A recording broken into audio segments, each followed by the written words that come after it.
Welcome to జనం కోసం journalism news. Road భద్రత ప్రతి ఒక్కరి బాధ్యత. ఎమ్మెల్యే జిఎస్ఆర్ ప్రజాపాలన ప్రగతి ప్రణాళిక కార్యక్రమంలో భాగంగా ఈరోజు సోమవారం సాయంపేట మండల కేంద్రంలోని రైతు వేదికలో నిర్వహించిన రోడ్డు భద్రతపై అవగాహన కార్యక్రమంలో గౌరవ భూపాలపల్లి శాసనసభ్యులు శ్రీ గండ్ర సత్యనారాయణరావు గారు పాల్గొన్నారు. ఈ సందర్భంగా ఎమ్మెల్యే గారు మాట్లాడుతూ రోడ్డు భద్రత ప్రతి ఒక్కరి బాధ్యత అని, ట్రాఫిక్ నియమాలు తప్పనిసరిగా పాటించాలన్నారు. వేగ పరిమితులను గౌరవించండి, హెల్మెట్ మరియు సీట్ బెల్ట్ వినియోగం వంటి చిన్న జాగ్రత్తలు ప్రాణాలను కాపాడగలవని తెలిపారు. ఈ కార్యక్రమంలో పోలీసులు, అధికారులు, ప్రజాప్రతినిధులు, యువత పెద్ద సంఖ్యలో పాల్గొన్నారు. ప్రజల్లో రోడ్డు భద్రతపై అవగాహన పెంపొందించేందుకు ఇలాంటి కార్యక్రమాలు ఎంతో ఉపయోగపడతాయని ఎమ్మెల్యే గారు పేర్కొన్నారు. అనంతరం ఎమ్మెల్యే గారు ప్రగతి సింగారం, కొప్పుల గ్రామాలలో మొక్కజొన్న కొనుగోలు కేంద్రాలను ప్రారంభించారు. రైతులు తమ పంటలను ప్రభుత్వం కొనుగోలు కేంద్రాలలోని విక్రయించాలని సూచించారు. ఈ కార్యక్రమంలో ఎమ్మెల్యే గారి వెంట అధికారులు, వ్యవసాయ శాఖ అధికారులు, స్థానిక ప్రజాప్రతినిధులు, కాంగ్రెస్ పార్టీ నాయకులు, రైతులు పాల్గొన్నారు. హెల్మెట్ కూడా ఫ్రీకిచ్చి ర్యాలీ చేశాం.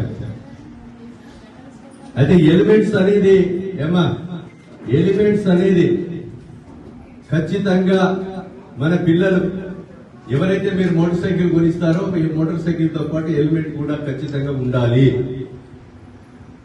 ఆ హెల్మెట్ లేకపోతే పోలీసులు కేసు బుక్ కూడా చేయాలి. ఎందుకంటే ప్రమాదంగా జారి అడ్డం పడ్డా తలకు దెబ్బ తగిలితే మనం ఎవ్వరు ఏం చేయలేము. మొన్న నేను హైదరాబాద్ పోతున్న ఉప్పల్ నుంచి దాటి రోడ్డుకు పోతుంటే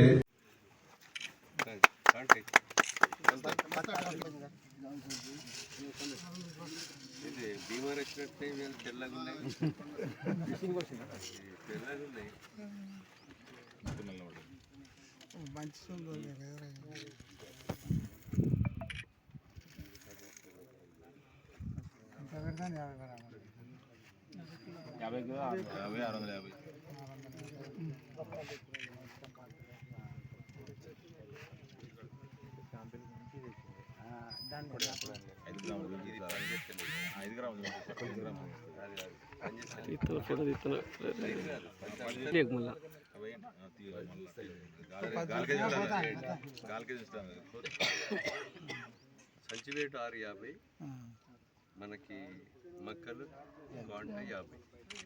తర్వాత మనం రైతు ఎప్పుడు కూడా ఈ డస్ట్ లేకుండా 14 తేమ శాతం తీసుకురావాలి. 2400 క్వింటాల్ రేట్. ఇప్పుడు బయట అమ్మితే మనకు 1600కే కొంటున్నారు. వాస్తవేనా?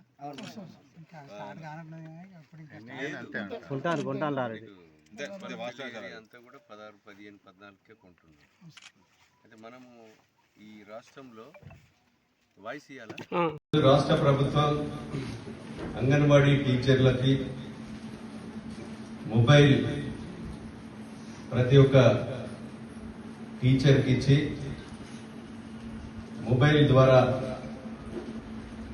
మీ యొక్క యాక్టివిటీ కానీ అదేవిధంగా